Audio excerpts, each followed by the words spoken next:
Soviet commanders never expected the US to develop weather weapons.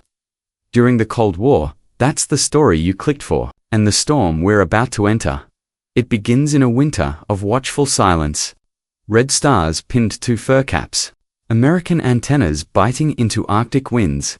Pilots waiting on the tarmac, engines ticking like mechanical heartbeats in the dark. In 1977, the world quietly signed a treaty that banned hostile use of environmental modification. A treaty against weather warfare.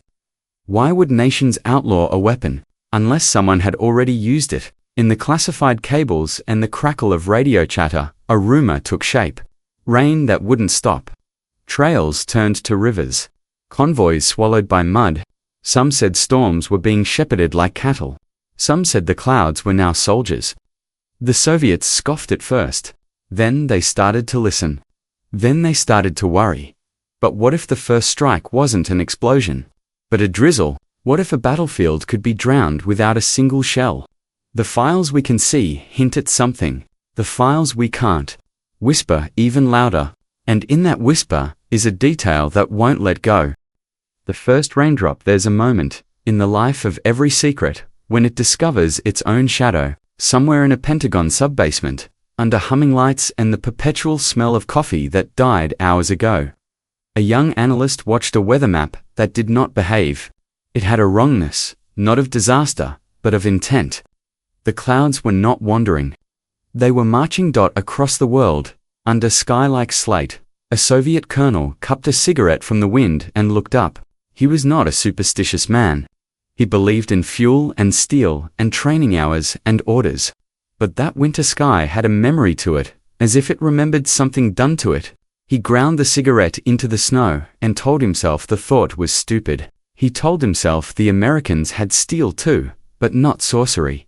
American sorcery, if it existed, began humbly. In the late 1940s, men with clipboards climbed into old bombers and loaded them with silver iodide. Not bombs. Not spy cameras. Just crystals meant to persuade a cloud to give up its water. The idea was pastoral, almost innocent. More rain for fields, less fury from hail. Science as a shepherd holding the weather's leash, gently, gently. But shepherds learned the flock's habits. And habits become techniques. And techniques, in war, become plans. By the early 60s, the plans were bigger. The sky was now a laboratory. Somewhere over dark water, a crew in a turboprop grinned at each other like thieves testing a vault. The pilot leveled off. The crewman opened the canister. The particles misted into cloud. Minutes stretched thin as wire. Then it happened. The cloud swelled, breathing like a living thing. Rain came where it was not supposed to come. The crew cheered. The pilot wrote a line in the log, careful and small. The men returned to base in the quiet pride that follows a trespass no one else can see. In that gray Pentagon corridor. The analyst added this test to a list that already felt too long. He had read memos from weather bureaus and reports from military liaisons who wrote in a tidy, almost apologetic English, as if nervous that the sky might take offense. But the memos kept coming. And then, one summer, a new file appeared with a simple, unsmiling claim. Rain had been made to fall in the wrong place for the right reason. It did not mention targets. It did not mention mission names. It simply recorded effects. The jungle heard the effects first. Dirt roads that had held for years began to sag. Truck convoys bogged down in sludge. Tires spun and wind. Men climbed down into brown soup to dig with their hands, cursing the rain that would not stop. Helicopters hovered above their rotors, chopping humid air, counting how many hours a road could endure. The math failed. Schedules stretched. Supplies thinned. The rain kept coming. If you listened to the radio that month, in a certain band, on a certain frequency, you might have heard an American voice repeat a strange line, a line that sounded like a joke and a threat at once. Make mud, not war. To a listener in Hanoi, it sounded like a taunt. To a listener in Moscow, it sounded like a question. To the analyst in the Pentagon, it sounded like a confession. Whispered, and then swallowed. He took the file to his supervisor, a man whose face always seemed a second away from sighing. The supervisor read it, rubbed his forehead, and said the words every gatekeeper eventually says when a secret knocks on his door. Are we really doing this? And then, after a pause, the answer that means more than it seems. Don't write that question down. Across the snowbound airfield, the Soviet colonel received a summary from a friendly embassy. It spoke of unusual rainfall, of long mud, of schedules broken by weather that broke its own rules. He did not believe in sorcery. He believed in men. But men could learn sorcery by another name. He called his weather officer into the office and asked him, very calmly, if anything like this could be done. The weather officer was a serious man with a mouth set in perpetual disapproval of clouds. He answered slowly, in principle, yes. In practice, maybe, if you were reckless. The colonel nodded, as if filing away the worst kind of truth. The truth that lives between yes and maybe. An embassy driver in another capital watched the rain and wrote a letter to his brother. Always the poet in the family, he described raindrops like bullets without gunpowder. He described the way the street had become a stream and the way the stream had become a river. He would later say he was only being dramatic. But sometimes drama is just accuracy made beautiful. On a runway where heat shimmered like a mirage, an American crew climbed into a plane that bristled with gear no one would call a weapon, because calling it a weapon would make it one. The mission briefing was short. The instructions shorter: do this, do it here. Do not talk about it later. They flew into clouds the color of tarnished silver. They sowed the sky with a dust no one could see from the ground. When the first drops struck the windshield, the crew looked at each other, as if expecting to be forgiven. The drops became a drumbeat. The drumbeat became a rhythm that lasted days. The jungle grew fangs. Rivers stretched their banks like yawned mouths. Footpaths melted. A single truck, its canvas flapping, pushed forward and sank, as if the earth had decided to swallow impatience. Men waded in. Men gave up. The convoy halted. Time halted with it. In the Kremlin, briefers spoke cautiously. The Americans, they suggested, might be experimenting, might be testing, might be sending a message that only a certain kind of ear could hear. The marshal in the front row held a pencil to his lip and said nothing. He had seen too many innovations arrive with a smile. He had learned that when something is supposed to be impossible, that is when you make space for it in your plans. Back in Washington, a senator from a state that had made peace with droughts and floods alike asked a question in a meeting that did not officially exist. If we can do this, should we? In the long silence that followed, you could hear the air conditioning and the sound of a man's conscience calculating. The answer came from the side of the room, where a uniformed officer sat with his hands folded like a schoolboy's. If they can do it, Senator, we cannot afford to be surprised. You didn't come here for a prayer. You came here for proof. So here is your first payoff. During the war in Southeast Asia, the United States conducted a multi-year weather modification operation, intended to extend monsoon conditions over enemy supply routes. It was real. It had flights. It had crews. It had code names that sounded almost silly until you saw the results on the ground. Those trucks, those men, those maps with red lines that turned into red question marks. They were part of it. If that operation worked even half as planned, then a battlefield could be softened without a single artillery shell. And the Soviets, who watched everything, watched this too. If you want the rest of this story, the names, the testimony, and the moment a global treaty tried to slam the door on a weapon no one wanted to admit existed. Stay with me. Subscribe, share this with someone who loves a good mystery, and keep your headphones on. Because the next secret is heavier than rain, the weather officer returned to the colonel, with papers numbed by passive verbs. There were experiments, he said. There were tests served to the public as agricultural miracles, and to the military as options. The officer did not like the word option. The colonel did. Options win wars, but the colonel preferred options that left footprints he could count. Rain does not leave footprints. Rain erases them. Meanwhile, in a stateside hangar that smelled of oil and old aluminum, A retired pilot gave a talk no one recorded. He was the kind of man who compared clouds to horses and believed you could break a sky if you were patient. He spoke of operations out where weather maps grew vague, where you could nudge a system like a shoulder and watch it stumble. He called it coaxing. Someone in the back called it playing God. He shrugged, as if to say that gods were not the only beings allowed to learn. The analyst in the Pentagon became obsessed with patterns. He printed them in colors that bled together, tacked them to a corkboard, and connected anomalies with string like a detective in a movie. The string traced a shape he did not want to see. The shape looked like intention. He took it down. He put it back up. He told himself he was seeing a story because stories have beginnings and ends, and weather has only middles. But the shape returned each time. Some middles, he understood, are actually the beginnings of endings. In a radio intercept that survived in a tape box mislabeled and almost lost, a field commander cursed the rain and then, very softly, asked whether the Americans were doing it. The pause on the other end was the sound of an ally deciding how much truth to share. Finally, a line came back, almost a proverb: when you plant a seed, do not be surprised by a forest.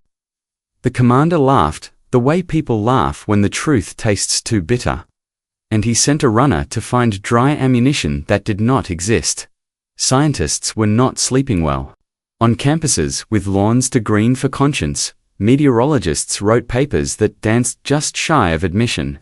They argued about mechanisms with the pulsing fervor of believers who refused the word belief. Some warned of unintended consequences. Nudge a cloud here, starve a valley there. Steal rain for a mission, and a farmer dies 1,000 miles away. Others insisted the scales could be balanced. Touch the weather lightly, they said, and it will be kind. The sky listened and said nothing. The hurricane that turned back the sea has always been a patient listener. It keeps secrets the land cannot bear. But in the summer of 1947, the sea heard something new, a hum, low and careful, like the prelude to a confession, somewhere over the Atlantic. A silver aircraft carved through a storm that should have been avoided. Its engines strained, its windows blurred with rain that hit like needles. Inside, a handful of scientists clung to instruments that blinked and sputtered. They were not soldiers. They were men of equations and weather charts. Yet the mission's name sounded more like a code from an intelligence file than a research project. Project Cirrus. It began as Science, a U.S. Army and Weather Bureau. Collaboration meant to explore if hurricanes could be tamed. Could humanity twist nature's fury away from its path? Could we, for the first time, talk to the sky and expect it to obey? At first, the clouds seemed indifferent.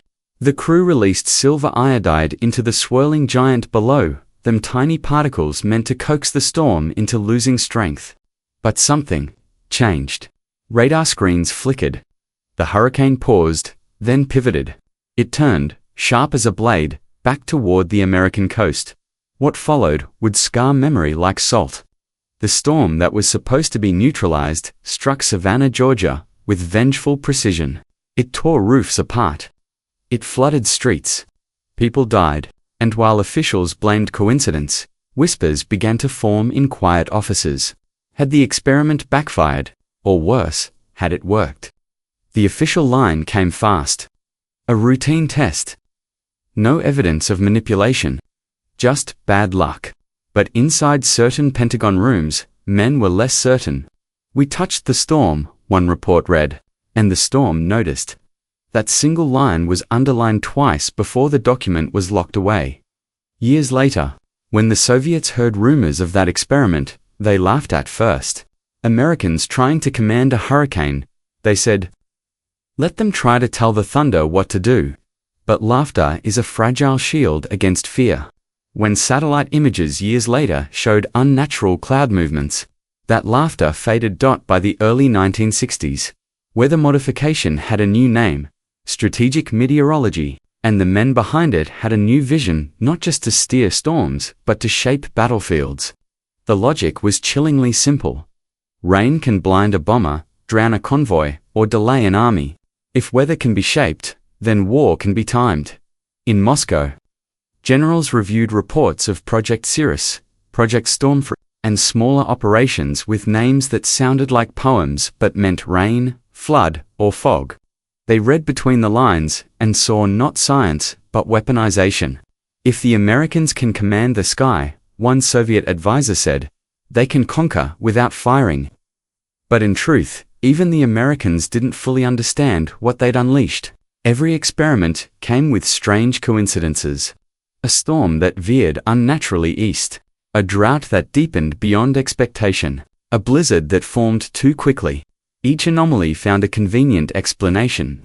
Until there were too many to ignore. In a smoky conference room in Langley, a meteorologist named Robert Talbot stared at photographs laid out under fluorescent light. Satellite images, cloud patterns, data from field tests. He tapped a photo one that showed a spiral of cloud bending unnaturally near the Caribbean. "That's not how wind behaves," he murmured. The man next to him, a colonel with eyes like winter, didn't answer. He didn't need to. They both knew what the data implied. Someone or something had learned how to nudge the sky, and if it could be nudged, it could be aimed. Meanwhile, across the ocean, Soviet scientist Anatoly Chernov led his own experiments in the Kazakh steppes. He seeded clouds above arid land, claiming to bring rain for crops. But his notes later found in declassified fragments tell another story. The Americans moved a hurricane once, he wrote. If true, the line between science and war has already been crossed. He requested more funding. He got silence. Then came a year when the oceans refused to behave. 1969. The storms that season seemed alive, their paths unpredictable, their tempers uneven. Every hurricane that year, one Navy pilot recalled, felt like it knew where it wanted to go. One in particular, Debbie, was under close observation. Aircraft seeded it with silver iodide again. The results? Classified. But fishermen who lived along the coast swore the storm had turned when it shouldn't have. One old man said it looked like the ocean had changed its mind. Was it luck? Or did the sky remember that first trespass in 1947? Each report brought more questions. How much control did they truly have? Could one day's test over the Atlantic shift a week's weather over Europe? Could a simple experiment in the Pacific drown rice fields 1,000 miles away? The scientists began to argue. Some said they were gods with broken compasses. Others said they were children playing with Thunderdot. Then one night, during a closed-door session in Washington, a briefing changed everything. Charts, wind models, and casualty figures from Southeast Asia were projected onto the wall. A general spoke in measured tones. Weather, he said, can be a multiplier. The right storm in the right place can stop an army. No one in that room asked if it should be done, only how. They called it Operation Popeye. Officially, it didn't exist. But the goal was unmistakable: to extend the monsoon season over enemy routes to make the earth itself the enemy. And in the months that followed, convoys drowned again, the roads turned to rivers, and rain fell where rain had been invited. When the Soviets learned of this, their silence was not disbelief, was calculation. If the Americans could do this in Vietnam, they reasoned, what could stop them from doing it in Siberia or Moscow? The Kremlin ordered quiet investigations into counter-weather defenses, ideas as strange as building ion barriers or deploying aircraft to disperse seeded clouds before they reached Russian soil. None worked. You cannot outfly the wind, and yet, something else began to happen. A few Soviet weather stations started reporting anomalous storms forming to suddenly pressure fronts behaving like shadows cast by invisible hands. A senior meteorologist wrote a single line in his report. We are no longer observing the weather. We are observing intent. The intent of whom? In a small coastal town near Vladivostok, fishermen told stories of the sea turning cold without warning, of winds that shifted as if commanded. One morning, a trawler found a strange metallic canister tangled in its net, small, cylindrical, with English markings. It was sent to Moscow. No public record of that analysis exists. But from that week onward, every Soviet intelligence meeting began with a weather briefing. The same year, an American scientist went missing. His name was Dr. Harold Neumeier, meteorologist tied to both Project Stormfree and Operation Popeye. His disappearance was quiet, too quiet. Officially, he resigned and relocated. Unofficially, he vanished during a research trip in the Caribbean. The last radio transmission from his vessel was a single phrase: "The pressure's not natural," then static. The ship was found days later, crew gone, instruments fried. Compass, spinning endlessly east. Coincidence. That's what they called it. But even coincidences have patterns when you line them up. By the early 70s, both superpowers had seen too much. The experiments were getting harder to deny. Diplomats began whispering of treaties, of limitations on environmental modification. The public never heard the full debates, only the outcome: a global agreement signed in 1977, forbidding the use of weather as a weapon. Yet, behind that polished language, fear trembled like a taut wire. Because treaties don't exist for fantasies, they exist for threats. One American negotiator, years later, would confess off record, "We didn't sign it to stop a program. We signed it because we couldn't be sure what we'd already started." The hurricane that turned back had done more than damage accosted, had changed a century's course. The Soviets no longer doubted. They began preparing for a war that might not start with a missile, but with a storm. And somewhere, far from any radar, the ocean remembered a whisper from an old propeller plane the first time. Man had asked it to turn, but the sea never forgets, and neither do those who watch it. Because in 1972, a new storm formed near Guam, that seemed ordinary at first, until its eye began to shift against every model, bending in ways no algorithm could explain. Intelligence analysts in both nations stared at the satellite feed, silent. For the second time in history, a hurricane appeared to listen, and this time, no one would admit to speaking. The long mud, the jungle, was never silent, but that year, it began to sound like a warning. Cicadas screamed longer, thunder came earlier, and the rain god. The rain fell as if someone had broken the sky's restraint. It started as a murmur in the monsoon. A wet season, no different from the years before. Then it didn't stop. Roads that once led convoys turned into brown rivers, tanks bogged down, trucks spun helplessly, and men walked thigh-deep through a world that no longer had a solid floor. Commanders called it nature's rebellion.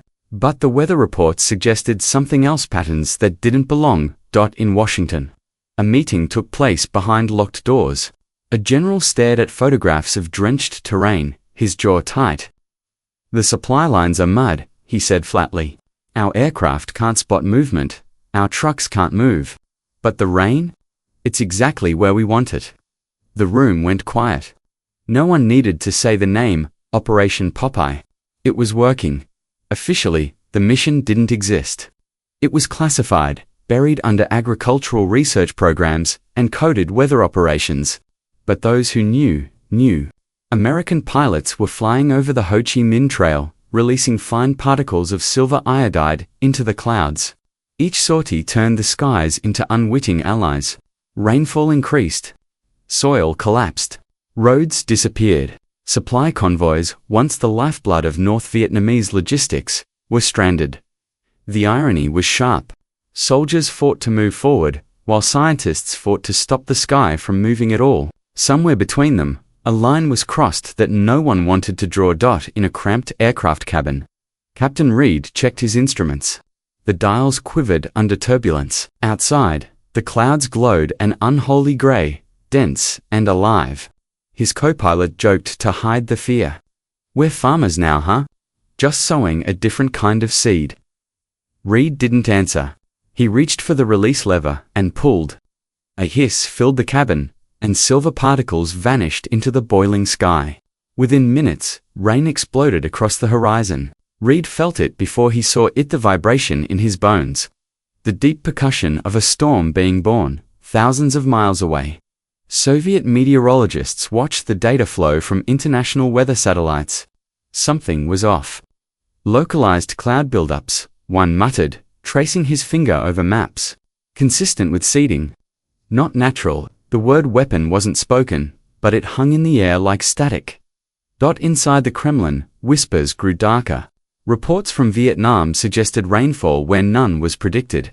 Droughts in unexpected regions. Crop failures that didn't follow the seasons. Some officials insisted it was coincidence. Others weren't so sure. If America can bring war to the weather, one advisor warned, then we are already losing. But the Americans were discovering a consequence of their own. When you tamper with balance, it doesn't always obey instructions. The monsoon stretched longer than projected. Even friendly bases flooded.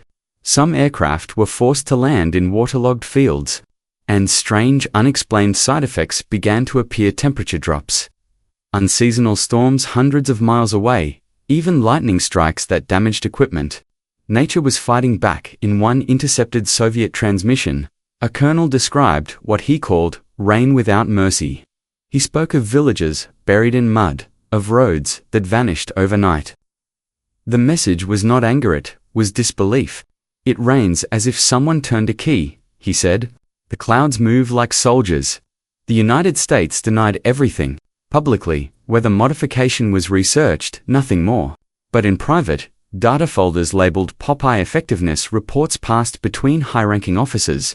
The results were undeniable. Rainfall increased by 30% in targeted areas. The Ho Chi Minh Trail, once a corridor of defiance, became a quagmire. Progress slowed to a crawl. Yet not everyone celebrated. In a Pentagon briefing, a scientist named Dr. Eleanor Price slammed her notebook shut. "You're using the planet as a weapon," she said. "Do you even know what this will do to the ecosystem? To the people living there?" The general in charge leaned forward, voice steady. "Doctor, our soldiers are dying. If the rain can save lives, we'll let it pour." But the rain did not choose sides. In the following months, neighboring regions' neutral villages, farmlands, suffered flash floods. Thousands displaced, rice paddies destroyed. And still, the weather wouldn't stop. As if the sky had learned a new rhythm and refused to forget it. The Soviets took it as confirmation. To them, America had broken an invisible code of nature. "They've weaponized the wind," said one intelligence report. "If we cannot match it, we must find a way to stop it." The Kremlin ordered covert research into ion barrier countermeasures, a theoretical shield to disrupt seeded clouds before they reached Soviet territory. It failed, but it revealed one truth. Both sides were now waging a silent war above the clouds. One night, deep in a Siberian weather facility, researcher Chernov stood under an observation dome, staring at the sky. Lightning flashed behind the glass, splitting the darkness. He whispered into his recorder, "They have made the rain their soldier." What happens when the soldier refuses to obey? He wasn't alone in that thought. In Washington, even the architects of Operation Popeye began to grow uneasy. Pilots reported strange phenomena: radar interference, electrical surges, mid-flight navigation systems spinning wild. "It's like the atmosphere's fighting back," one pilot wrote. The reports were classified as equipment malfunction. Then came the incident that changed everything. A U.S. reconnaissance plane vanished over the Gulf of Tonkin. During a seeding mission, the last message sent by the pilot was a garbled sentence. "Clouds are rising. Not natural. It's moving toward us." Minutes later, radar contact disappeared. No wreckage was ever found in the Pentagon. A single page circulated quietly. "Do not engage further operations in this zone. Localized feedback effects unpredictable." It was the first hint that something in the weather manipulation system had spiraled beyond control. The Soviets, unaware of the disaster, mistook the silence as tactical deception. They prepared countermeasures, certain that the next war wouldn't start with missiles or tanks, but with pressure fronts and seeded storms. One general remarked grimly, "If they can turn rain into artillery, they can make famine without firing a shot." The jungle, meanwhile, drowned. Villages sank. Trees fell. The long mud spread, swallowing the proof of its own creation. No one could trace what was natural and what was engineered anymore. The weather had been rewritten. And then, abruptly, the operation ended. Files sealed. Equipment dismantled. Pilots reassigned. The rain, however, did not stop. For months after the final sortie, the skies over Southeast Asia kept weeping. as if unwilling to forget the orders it had been given, in a Soviet intelligence vault. An analyst clipped a newspaper article about unusual monsoon patterns and pinned it beside a photograph of a downed American aircraft. Below it, he scrawled one line in pencil. The storm obeyed once. It might obey again. By the time the last cloud broke, the world had already changed. Both superpowers now knew it was possible. To command the weather was no longer myth, it was memory. But memory, like storms, can return when least expected, and as the Cold War deepened, something else began to stir, something even more secret. It wasn't about seeding clouds anymore, it was about manipulating the atmosphere itself, the electromagnetic skeleton of the planet. Because while rain could drown an army, ionized skies could silence nations, and in the north, beneath frozen stars, a new kind of facility began to rise. Kremlin weather in Moscow, winter has a way of silencing even ambition. But that year, the silence was restless. Reports had been arriving from every direction: strange rainfall in Asia, electric storms over the Arctic, sudden blizzards that ignored the laws of wind. None of it made sense, unless someone was making it happen. Deep inside the Kremlin, a small meeting room with no windows filled with cigarette smoke and whispers. Around the long wooden table sat the men who guarded the Soviet Union's greatest secrets. General Oleg Mironov tapped the edge of a dossier and spoke without looking up. "The Americans," he said, "are playing with the sky." Across from him, Dr. Chernov sat rigid, his glasses fogged with condensation from the cold. "I've studied the reports," he said. Their Project Popeye was not an experiment. It was a prototype. They made weather obey. The general's hand tightened around his pen. "Then we will make it obey us."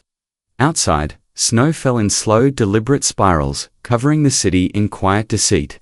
Beneath that calm, a storm of its own was forming a scientific race to master what no one truly understood. The Soviet response began not in Moscow, but in Novosibirsk, inside a cluster of laboratories buried under ice and secrecy. The scientists there had been working on atmospheric ionization, how electromagnetic pulses could alter moisture, pressure, and cloud formation. Officially, their research was agricultural, meant to protect crops from drought. Unofficially, it was the beginning of what they would later call Operatia, a Blacko operation cloud. Chernov arrived one morning wearing his heavy coat and the look of a man walking into faith rather than science. He spoke softly to his team. "The Americans have opened the gate. We can't close it, but maybe we can control what walks through." They began by recreating the American experiments. Silver iodide, dry ice, seeding clouds over controlled airspace. But they went further. The Soviet plan wasn't to simply summon rain, it was to command it remotely, through waves, through energy. One scientist, a young engineer named Valentina Kozlova, proposed an audacious theory. "If we alter the ionosphere," she said, "we could bend the atmosphere itself, not just rain or wind, communication, radiation, even thought." The room laughed at first. Then no one laughed at all. In March of 1973, their first large-scale test took place over the Caspian Sea. Aircraft released charged aerosols into cloud systems while transmitters on the ground pulsed electromagnetic signals upward. For hours, nothing happened. Then, at sunset, radar screens lit up. A storm formed abruptly. Within minutes, waves rose like beasts, and lightning forked in patterns no natural storm had ever drawn. The experiment was hailed as a success, though one plane never returned to base. Chernov filed his report, writing a single line that haunted his sleep for weeks. "We have learned how to whisper to the sky. It has begun to whisper back." Meanwhile, US intelligence picked up unusual atmospheric readings over Soviet territory. A memo landed on a CIA director's desk, stamped Priority Red. "They're replicating our operations," it read. "But something's different. Their interference signals are global, not local." The director stared at the paper for a long time, then folded it neatly and locked it away. Back in Novosibirsk, the experiments escalated. The Soviets began constructing massive antennas capable of broadcasting into the upper atmosphere. They called them weather mirrors. At their peak, the structures glowed faintly blue, at night an aurora of their own making. Locals whispered that the government was pulling lightning from the heavens. In a sense, they weren't wrong, but power is never patient. The more the scientists tried to control, the more unstable their tests became.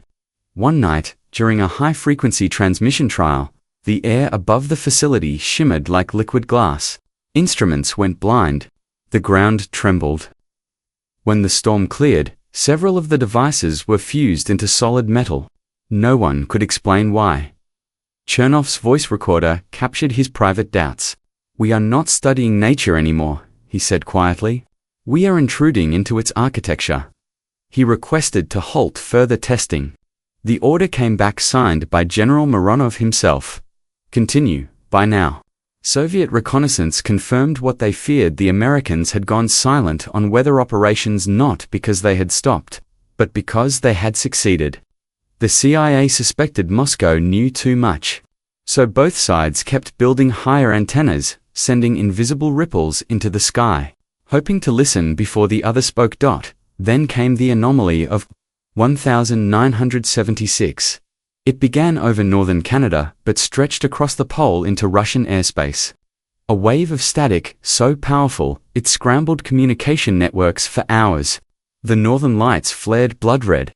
Pilots flying near the Arctic reported hearing a hum inside their skulls, like a note held by an unseen instrument. Neither country claimed responsibility. Both blamed the other. Mironov saw opportunity in the chaos. He summoned Chernov to the Kremlin. "The Americans will deny it," he said, "but we both know it was them." "You will respond." Chernov refused. "If we answer with power, the atmosphere might not forgive us." The general leaned closer, his eyes cold. "The sky doesn't forgive, Dr. It obeys the victor." A week later, Chernov's lab went dark.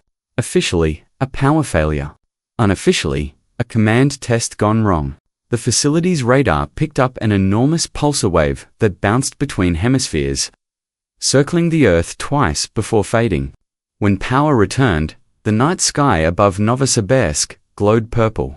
For days afterward, compasses within 1,000 miles spun like toys. No public record remains of what they created that night. Some said they tore open a pocket of atmosphere.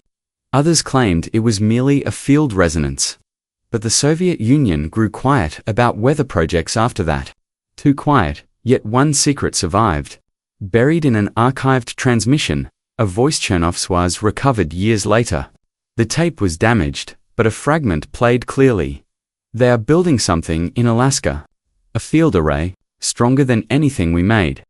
They will call it research. But it is war." He was referring to early construction plans for what would later be known as HAARP. The U.S. High-Frequency Active Auroral Research Programmer facility, capable of manipulating the ionosphere itself. The Americans hadn't abandoned weather control. They had simply evolved it. As the Cold War entered its final decade, both nations stared upward, into a sky they no longer trusted. Storms seemed sharper, winters colder, lightning storms more erratic. People said it was coincidence, others whispered it was the aftermath of years of meddling. The atmosphere, still shaking off commands it had been forced to follow. And somewhere in the archives of the Soviet Ministry of Defense, a note scribbled by General Mironov remained: "The Americans have turned the weather into strategy.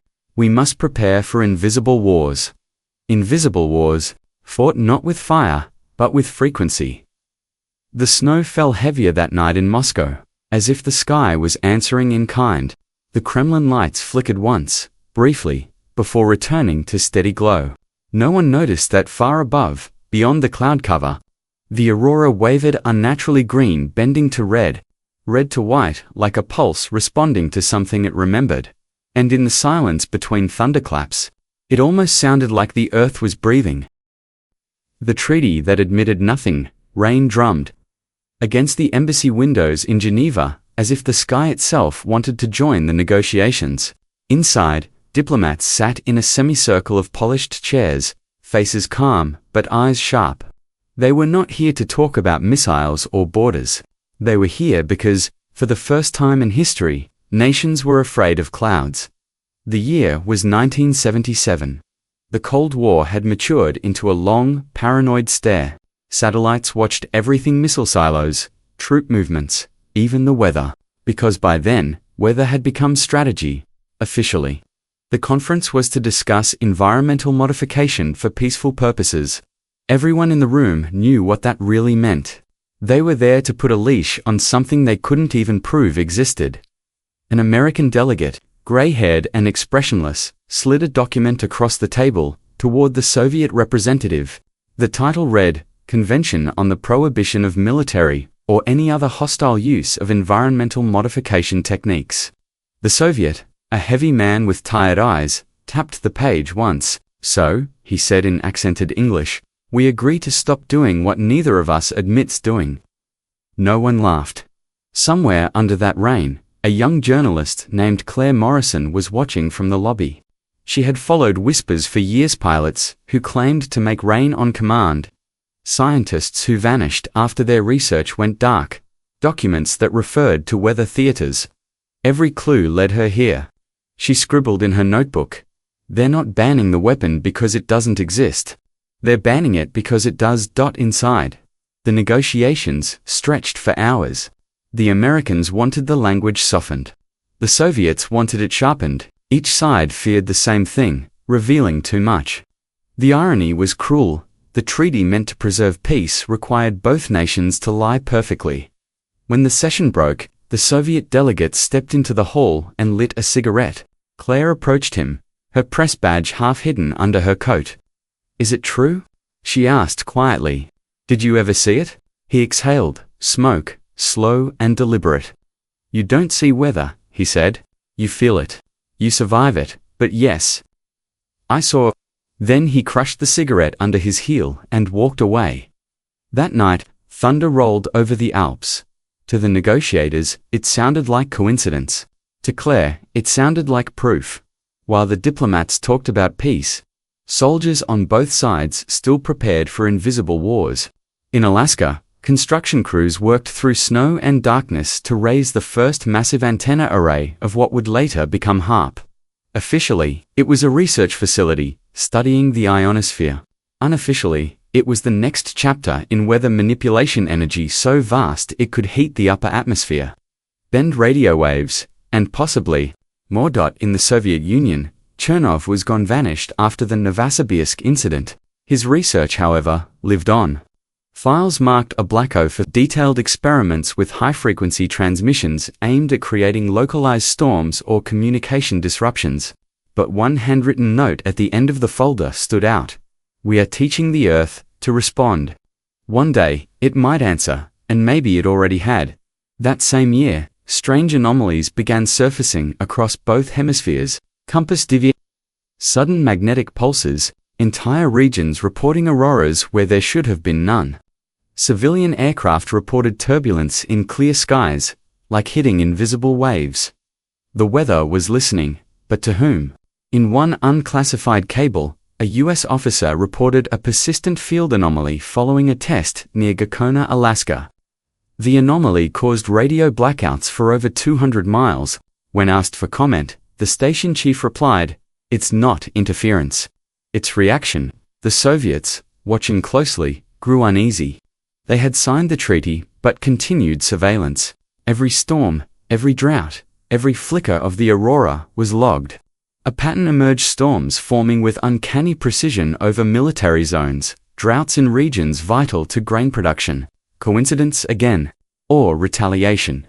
In a cold apartment in Leningrad, a former weather officer named Dmitry received an envelope without a return address. Inside was a photograph, satellite imagery of the Arctic Circle showing what looked like a spiral pattern carved into the clouds. Across the back, someone had written, "They're tuning the planet." He burned the photograph that same night, but he didn't sleep. Meanwhile, Claire's investigation led her deeper. She uncovered declassified fragments of Operation Popeye, confirming years of weather seeding in Vietnam. She found records of Project Stormfree and Project Cirrus. But one file stood out: Operation Monoconverified Atmospheric Harmonics. 1973, 1976. There was no official record of its cancellation. Only a note, classified under Energy Defense Program, moved to Northern Facility. She traced it to Alaska. There, she found the construction site, rows of metallic spires piercing the snow, glowing faintly under the moonlight. A guard stopped her at the perimeter fence. "Research station," he said curtly. "Nothing to see here." But she looked beyond him and saw engineers testing what looked like electric halos around the antenna towers. The air shimmered.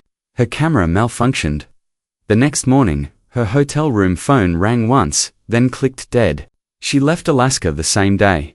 Her notebooks filled, but her questions multiplying. By 1978, the treaty had been ratified by the world's superpowers. It declared that no nation would use environmental modification having widespread, long-lasting, or severe effects as a means of destruction. The words were elegant. The loopholes were enormous. Small-scale operations, local adjustments, or research purposes were never defined. Both the US and USSR signed with pens heavy from irony.